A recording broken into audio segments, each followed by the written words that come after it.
Hey guys, what's up? Benny Michon doing it today. Halika, pag-usapan natin itong bagong survey ng Pulse Asia. Hindi ko alam kung ano na naman sasabihin nito ni Depresio Castro at hindi ko alam. Sino naman kaya pwede nyo sisihin dito? Fake news, blah blah blah, election, lalala, lalala.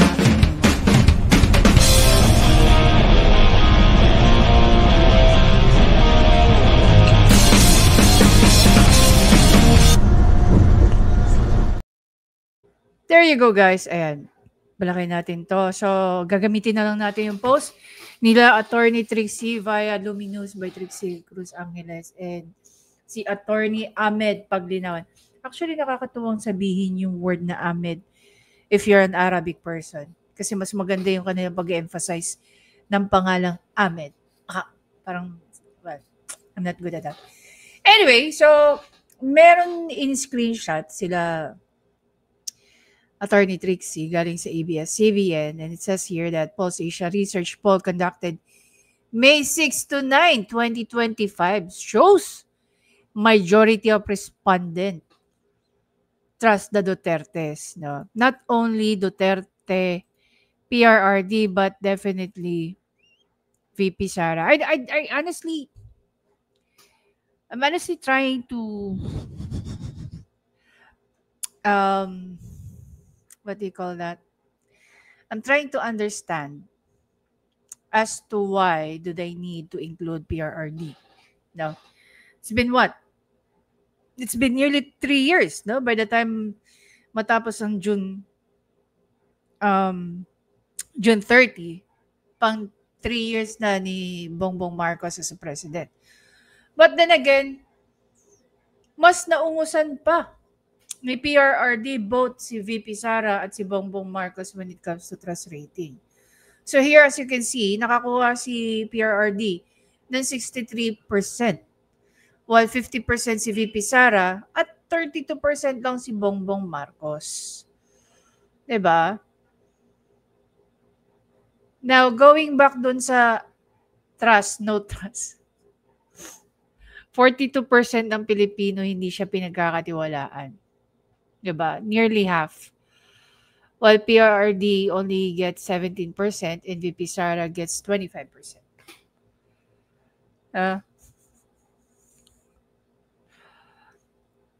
Ang tanong dyan, what are they trying to prove?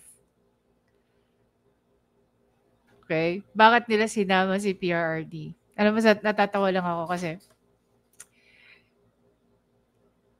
just few months ago, prior to the 2025 midterm election, they were talking about the lame duck thing. So ibig sabihin, after the midterm election, parang manghihina na ang influence, not power but influence of the incumbent president.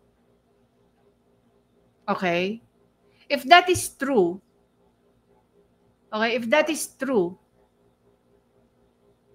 bakit yung kay PRRD looks very different, no? Imagine niyo, no? 3 years na siyang hindi presidente, no? Though now he's an mayor-elect ng Davao City, and yet he gets 63%. Was it because that every time he opens his mouth, totoo yung sinasabi niya? That people trust him more?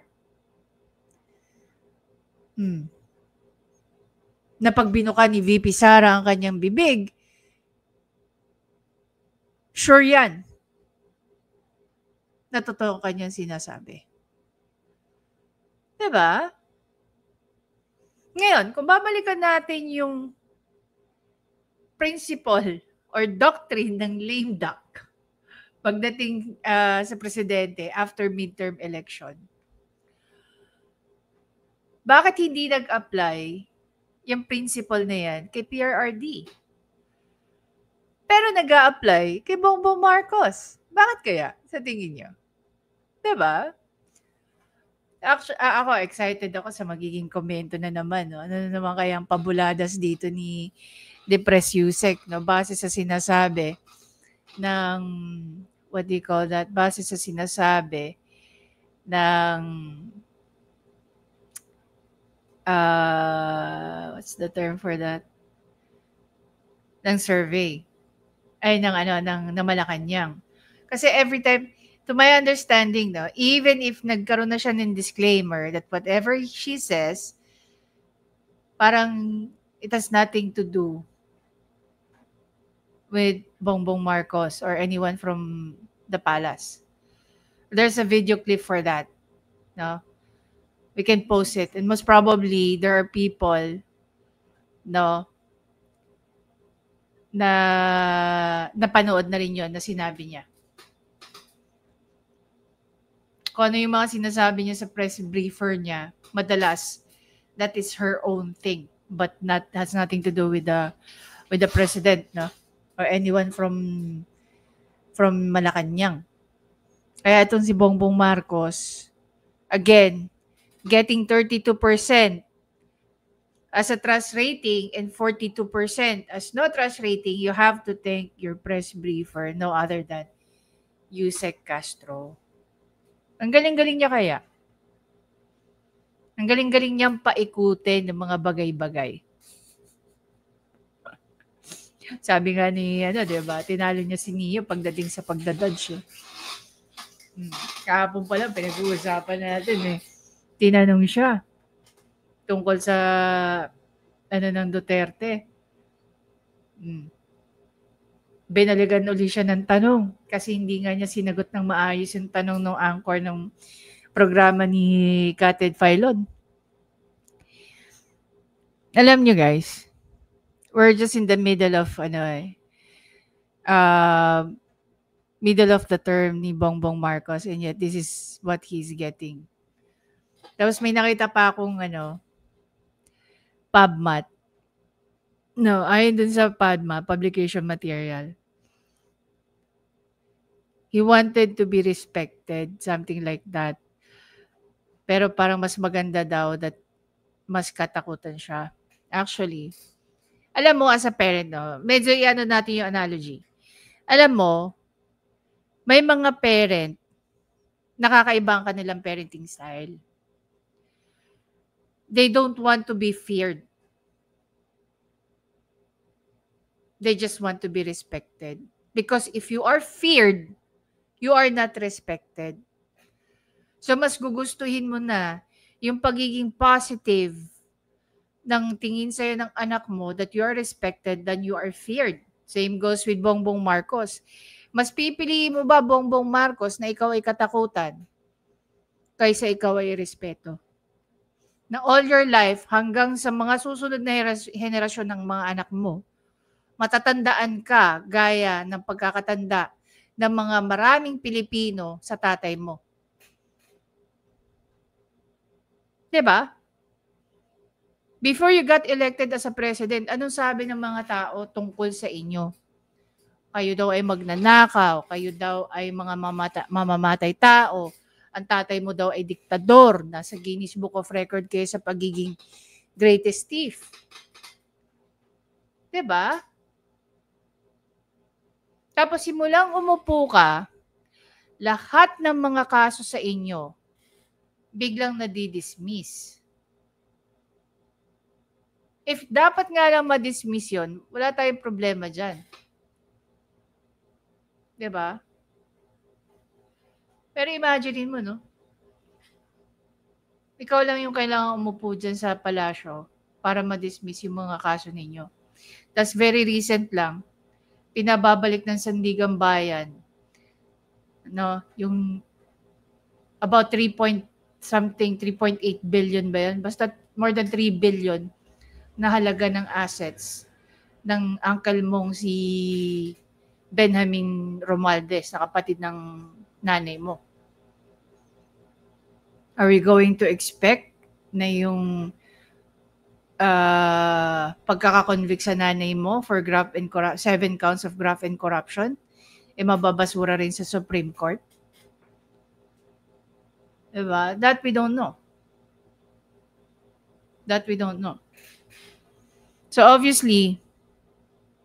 Sa lahat ng nangyayari ngayon, pababa ng pababa ang trust rating sa'yo ng mga Pilipino. Ngayon, tingnan natin dito sa pagkaka-breakdown. Trust rating sa'yo ng mga taga Mindanao, 3%. Diba? 38% sa Visayas, sa Luzon, 41%. Sa NCR, 42%. Nagtay kayo rito ni VP Sara. Dito ka bumagsak. Ang laki ng hatak dito. Pero come to think of it, mas may naniniwala, mas may tiwala ang mga taga Luzon kumpara sa'yo. So, ibig sabihin, there's no such thing as solid North. Pero there is such thing as solid Mindanao. Kitang-kita naman, di ba? Ultimo mga kababayan mo sa Norte, wala nang kumpiyansa sa'yo base dito sa mga numbers na to. Mas mataas din ang task rating ni PRRD sa'yo. Diba? Pero pagdating sa distrust, pareho kayong 32%, 33%. Pero pagdating sa Mindanao, grabe 81% ang distrust rating sa'yo. Mindanao, ganun din. Taas. Mas mataas pa yun. Same. Mababa distrust rating sa'yo. Ng Luzon. Nag-tie kayo ni PRRD. Pero 17% lang siya. Ikaw ang laki 42. Imagine mo, 42%. Tsaka tingnan mo dito, distrust rating sa'yo ng Class E. Mas mataas. ABC, ito yung mga, sabihin na lang natin, yung mga nasa linya ng oligarch. D, mas probably, masasabi nating middle class to. Ito yung nasa laylayan ng society natin, 46%. Yung mahihirap na ginagamit nyo, walang tiwala sa inyo. Base dito sa breakdown na to. Ginagamit nyo lang sila, para magpagwapo kayo. Sa paano paraan? Pamimigay kayo ng ayuda. Pag nagbigay kayo ng ayuda, may nababago ba sa buhay ng mga taong to? Itong mga tao to, not because they're living in a slum area or a shanty, it means hindi sila nag-iisip. Even these people wanted stability, sa buhay nila.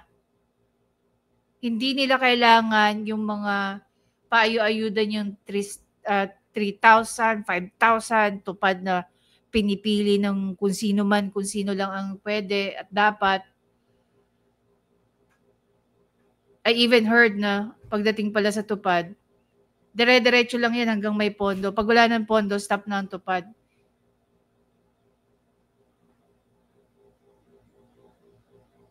Ganito na nawawaldas yung pera. Uulit-ulitin ko, I'm a registered social worker. The very reason why hindi ako nag-practice, that during my OJT, I've seen the corruption within the system. I've seen the corruption sa system. And I don't want to be part of that. Some people are even calling me, yung mga may-ari ng mga, what do you call that, ng mga foundation. They don't have a resident social worker.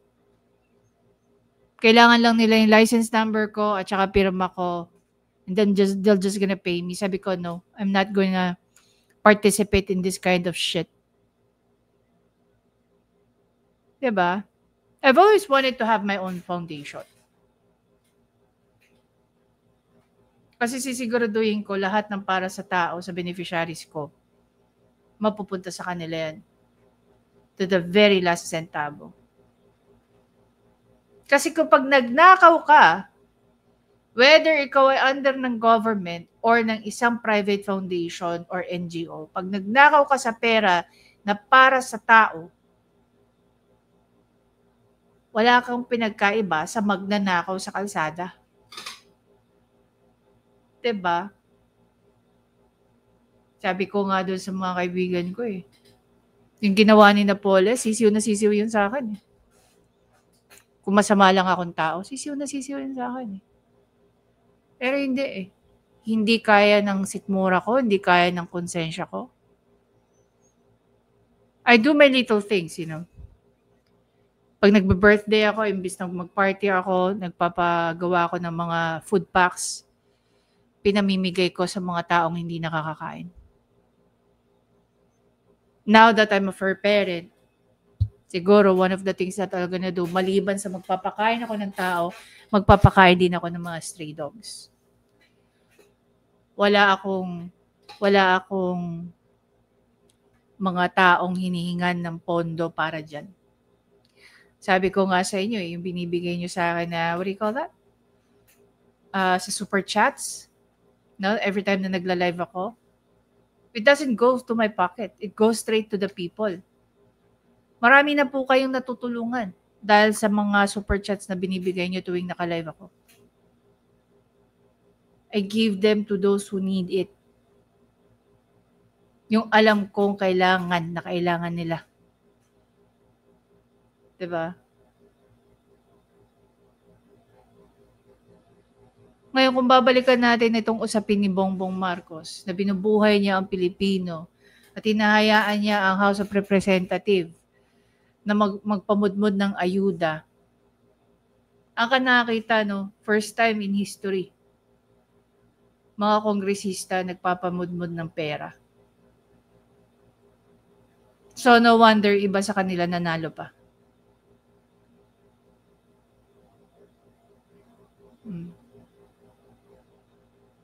Ang hindi naiintindihan ng Malacanang, I don't know if you'll agree with me guys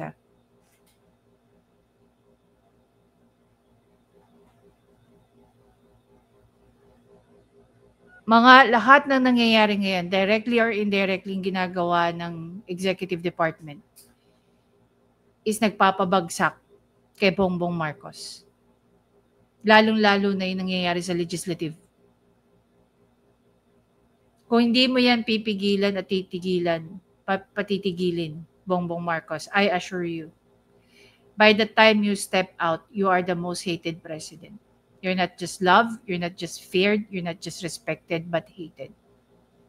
Dahil under your watch, under your administration, hinahayaan mo ang lahat ng panggagago sa mga Pilipinong bumoto sa iyong 31 million. They've entrusted you na ayusin mo at mapagandahin mo ang Pilipinas. Pero iba yung nangyayari. Kaya yung 32% mong trust rating, bubulusok pa yan pababa kung wala kang gagawing pagbabago. Hindi mo kailangan katakutan. Gumawa ka ng paraan para respetuhin ka. Unfortunately, respect is not given but earned. Dahil binigay namin sa iyo yung respeto na para sa iyo when you run as a president. Pero over time, nagde-deteriorate na yun dahil hinahayaan mo lahat ng nangyayari ngayon.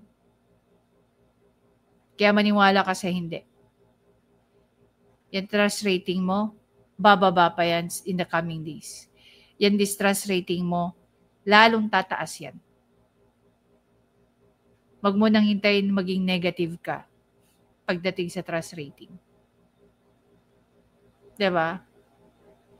Isang simpleng suggestion coming from someone who once upon a time voted for you. And kindly take note, pag si Romualdez maging Senate President, maging pa rin, House Speaker, maniwala ka sa hindi.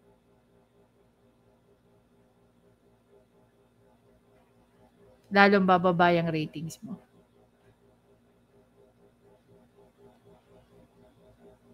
Kahit pa, ito yung mangyayari dyan eh. I don't know you guys if you're gonna agree with me on this one. Kahit pa mag-effort tong si Bongbong Marcos pagandahin ng Pilipinas as long as House Speaker si Tambaluslos, babagsak ka. At hindi ka sasagapin ni Super Ate. Diba? Anyway guys, again, maraming salamat sa panonood. Please don't forget to subscribe, like, at i-comment yun na rin. Kung nakakagulat ba na mas mataas ang rating ni PRRD despite na wala na siya sa office for more than 3 years. For nearly 3 years rather. Na kahit ipinakulong siya, na kahit ginawan sila ng kung ano-anong paninira, demolition, no? Character assassination, still mas nagtitiwala pa ang taong bayan kay PRRD at kay VP Sara kumpara naman kay Bongbong Marcos.